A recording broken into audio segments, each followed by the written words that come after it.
holding Yud Gimel. It says that if you buy schach from a non-Jew, you should have him cut the whatever the material, and then you take possession. We'll do Yud Beis.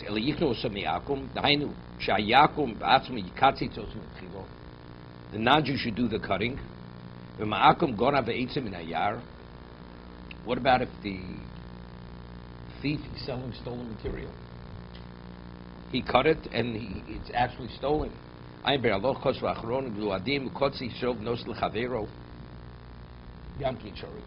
if a Jew cuts the material? Also. And then you take possession. It's almost it's the equivalent of a goy. Because the whole concept is Yushin Shini Rishus. Even if the original person despairs, right? But if it's fixed property, despair doesn't take effect. It's not effective. So when does it take effect? When it becomes immovable. So it really doesn't make a difference whether the Jew causes to be immovable or a non-Jew, right? So the Jew, let's say the second Jew takes possession from a Jew. So the use already took place in the possession of the first Jew. So when the second Jew takes possession, it's ownerless. And if you take possession from a non-Jew, it's the same thing. The use takes effect immediately, then non-Jew. Except there is a difference. There's an argument. There's an argument among the Rishonim. What exactly is use? You find an ownerless object, a lost object, and the owner despaired. Torah says you're permitted to take possession. Is it because it's hefker? Hefker means ownerless. The moment the person despairs, it becomes ownerless, or no? After one despairs, it remains in the original owner's possession. However, the finder has a right to take possession. The Gemara says, the Rishonim say it's the equivalent of a gift. If I say to you, I'll give you a gift, and I give you permission to take possession of the gift. So until I retract the permission, you have a right to come take possession. But if before you take possession, I say, I changed my mind, you didn't take possession yet, then you have no right to take possession of the gift. That's exactly what Yush is. Yush is, when you're in a state of despair, Torah says you're permitted to take possession. But whose object you're taking possession of? The one who lost it. It's still his object. What's the halachic difference? If, let's say, you despair, and then a third party can take possession, and then you notice it before it takes possession, and you're not in a state of despair any longer. So if despair means hefker, comes to ownerless immediately, so it's no longer yours. You know better than the finder. But if it's considered yours until somebody takes possession, so if you're no longer in a state of despair, so now it's securing your possession again. Because since you're not in a state of despair, the third party can't take possession. It's a machlok shishonim, machlok achronim. So now there's a difference between a Jew and a goy. Now there could be a difference between a Jew and a goy. A Jew steals something, he has a chiv hashava. He has an obligation to return it. If I take possession, it's mine. But if I don't take possession, so he has an obligation to return it. So by me taking possession, I'm denying the original Jew the ability to recoup what he has, because the Jew has an obligation to return it. The guy steals something, the guy has no obligation. He's a thief. And he's liable, whatever's liability. He has no obligation to return it. And you as a third party, because you have no obligation to return it. So then you can take possession. So after everything's said and done, there's no difference between whether the first thief was a Jew or the first thief was a goy. But the difference is in terms of maybe mitzvah b'avera, because the Jew took possession because really the right thing was you shouldn't have taken possession, since it's already tinged with something which is inappropriate. With the non-Jew, when you take possession, there's nothing inappropriate over here. There's nothing, because there was no obligation. He had no obligation to return it. And you, as the third party, since it's after you definitely you also don't have an obligation to return it. No, we're talking. Let's say you knew the Jew stole it. Let's say no. If you didn't know, then there's no difference. There's no difference. No, he says even if a Jew would be the one who stole it, and it's after you should take possession, it's no different than taking possession from the guy. That's what he says. But I'm saying there is in terms of being tinged with something which is inappropriate, there's a difference between the Jew and the non-Jew. There's a difference. Because a goy has no chiv hashavs gzeilah. He has no obligation to return it. He's a thief. He's withholding the Jew's item. But the Torah doesn't say the non-Jew has no obligation to return it. Okay? The Chol Gozel, the Rama says, anything which is stolen, you're not permitted to use that material to make a sukkah. Rotzlom, the Shema Gozla Akum Akarka. Let's say the non-Jew says, look, you want this schach, go cut it yourself. I'm not cutting it for you. He says, you're permitted. Because again, we're talking about this as a question.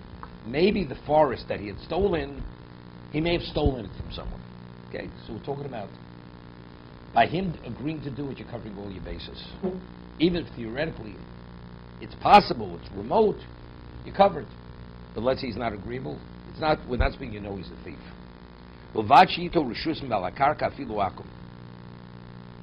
Einosin, now the Yudalit. He says, anything which is of stolen material, one should not make a sukkah lechatchilo. Einosin sukkah, ein levorach leisha basukah. Kol makom le'inyan din hakodem, if you give mokum she'efsher shemuta liktos ba'atzmo, efsher muta levorach b'mneseinu, sherova karkosh she'shel ma'akom nitla midin malchus. Okay? He's speaking in Poland or in Russia. Any piece of property, even though it may belong to the Jew, the government says the non-Jew, the one who has it, it's Dina Malchus Adina, so it's considered the goy's. Even though there may have been a pogrom and he took a Jew's property, it's irrelevant. Dina Malchus Adina, it's Dina Malchus Adina. Vayin lekam simin tofrei shamachtal betaz vetaktiv dvorim po bir halocha.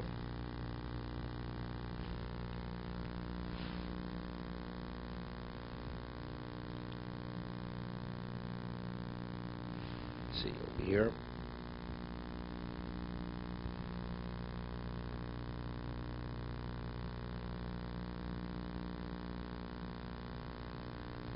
So on page 200 on the bottom, there are the starts. Like the Lo Yikatzitzu. It says you should not cut the material yourself. You should have the guy cut it.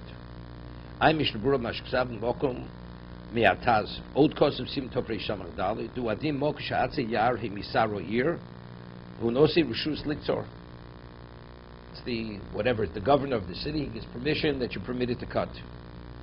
Sham kol mi she'yirtze b'chinam o b'domim, to take it without payment or with payment. Gamkein in Yisurim Kotzisho Ba'atzmo, because he's the governor. Chenim Nochri Yeshlu Sodos V'Yorim Yidina Malchus. The government gave, and you would have pay a fee, and you'd admit that you'd actually oversee the government or they would call the Poritz, right? The whatever he was called, the squire. Gamkein Shor B'Shenosi Rishus Lishol Likso Temiati Echshash Mashestam Akum Gozli Adait Aros Li Yisrael Hein. He says, we don't have to be concerned. Maybe the non-Jew stole the property from a Jew. Why? The government ruled. He is the owner, regardless of the history. Also,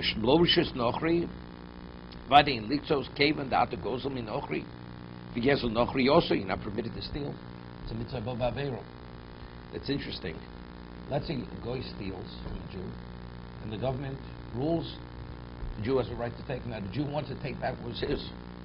He's a thief. Based on laws Dina Malchus Dina, the government has a right. Whatever their decision is, that's their decision.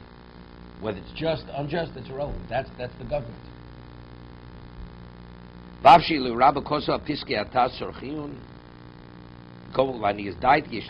He's definitely have a right to rely on the Taz. Dina Malchus Dina. One does not be concerned about the history. Once the government gives the person the right, and sees him as the rightful owner. Lavochi, Riaz, Bishul Kiborim, Reed Matirin, Shlohoi Rov Yisho Ba'olam, Lachena Koponi Yishlismo, Bitsori, Bitsiru Shnei Haterim, Biyachad. You have definitely a right to rely on the Taz.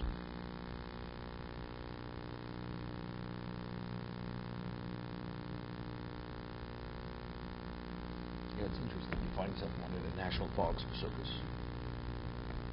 You need material to build a sukkah. It's plenty of material there, right? And even if you ask a ranger, you can do what you want. know? It's like sometimes years ago you're in the store, and mistakenly, you know, and the cashier says, it's okay, take it. I mean, is he the owner? Does he have a right to say that? Or years ago, you know, somehow money came out of the phone. Money would come back in the phone. Called the phone company and say, you know, so much money came back in the phone. Should I forget about it? Just keep it. The person who told you to keep it, does he have a right to tell you to keep it? Right? Yes. This is what he decided. Yeah. Okay, good, yes. good. Yes. He's entitled to do it. Okay.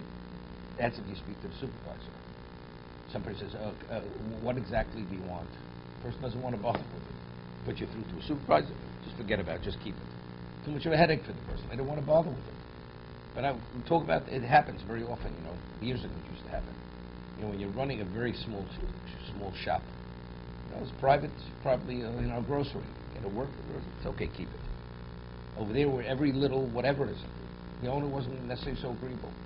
So I'm saying you're in a national park, the ranger says, cut whatever you want, take whatever you want. Could be he's authorized, the ranger. You know, the ranger in the national park. Not sure. Probably is.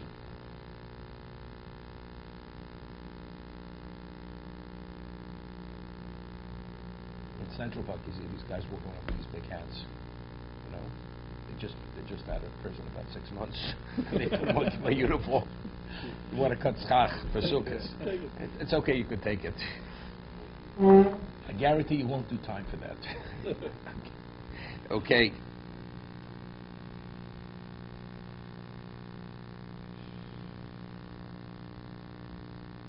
Okay, next bear Allah, just a little further. You should purchase it from the non-goys. Bear Allah mentions the goy is definitely a thief. Definitely a thief. And the forest belongs to another person. He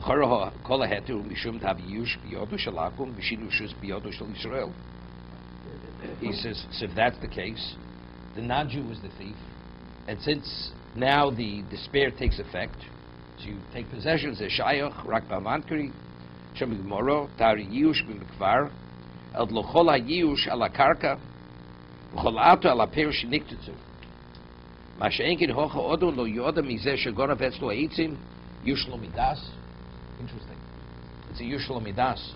The case before speaking, somebody goes to steal somebody else's property, and the original person can't get his property back from the thief. Okay? So there, the owner is already in a state of despair. He's in a state of despair, except despair does not affect fixed property. So once it becomes detached, movable, the despair takes effect. Here, when the non-Jew stole from the forest of the other person, he's not aware that anybody stole. We rule Yushlo Midas. If you would have known, you would have despaired. But factually, if you don't despair, it doesn't take effect. So actually, you're taking possession of something which you have no right to. She says, "Lo nishar kim shinu rishus biyad Yisrael." Omnom bemezeino damida de odon ze mistoma gozel osa mikvar mi odom acher. He says, the one who has the forest today himself probably stole from someone else. V'yu shel osa odom chalaatim shas k'tzitzo eitzim avozen necho im hayar shaykh lo odom. Yar shaykh lememsholo. Now this is very important. He says, what about if it's a government forest? It belongs to the government. It doesn't belong to a squire or whatever it may be. The god of ha'akum imeno ha'eitzim, and the person who steals from the government. It would be similar to going into a city-owned property and stealing, right? Going into Central Park. Says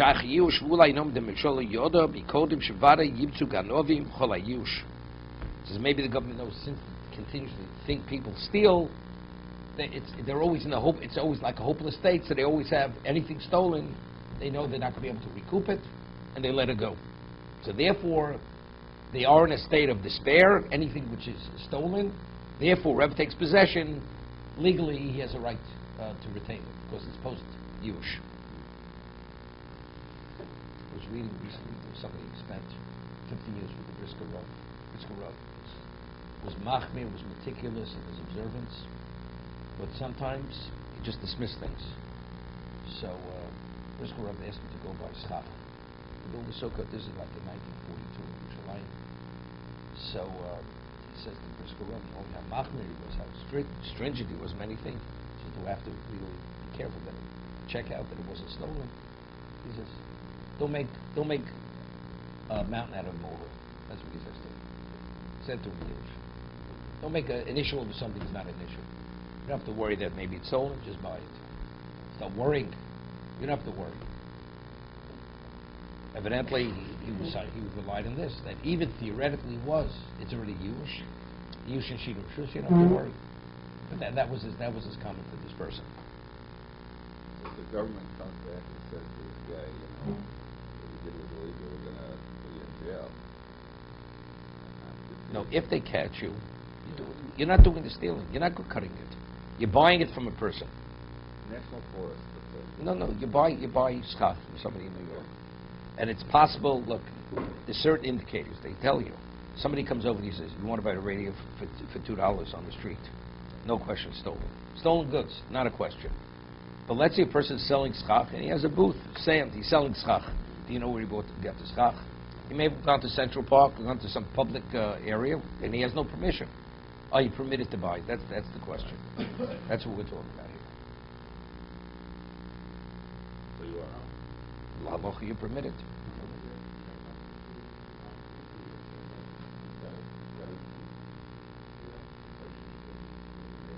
At one time, where would a person get this kind of material from? What do you buy? Years ago, they didn't have trucks bringing schachim. I'm talking about years ago. Today, maybe. Yeah.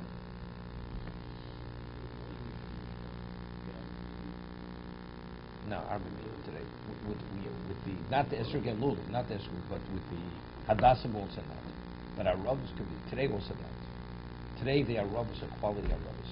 At one time, our Rabbis looked like they were taken off a willow tree. Today, they weren't. They weren't even kosher because a willow tree, it's not a valid Arava. Doesn't meet it's not the species, which is one of the kosher species. But today you buy Aravas, I mean, the quality, they're homegrown, you see. They're cultivated. You know, when you pay $3-4 for an Arava, you understand that kind of Arava is not stolen.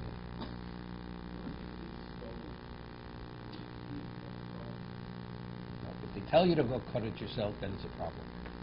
Then it's a problem. But let's say you know the person selling it, he doesn't go. Same thing. Yush and Shidduch Rishus. To be continued.